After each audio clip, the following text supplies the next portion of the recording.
Sa puspusang pagsasakatuparan ng layunin ng probinsya ng Pangasinan na pigilin at sugpuin ang pagkalat ng COVID-19, ilang mga hakbang ang agarang ginagawa ng ating kapulisan para sa hangaring ito.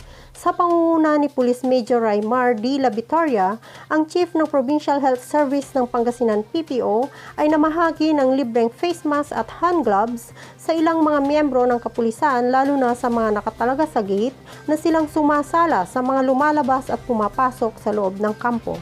Ang pagbeberipika ng mga temperatura ng bawat taong pumapasok sa loob ng tanggapan ay mahigpit na ipinapatupad para sa kaligtasan din ng ating mga frontliners.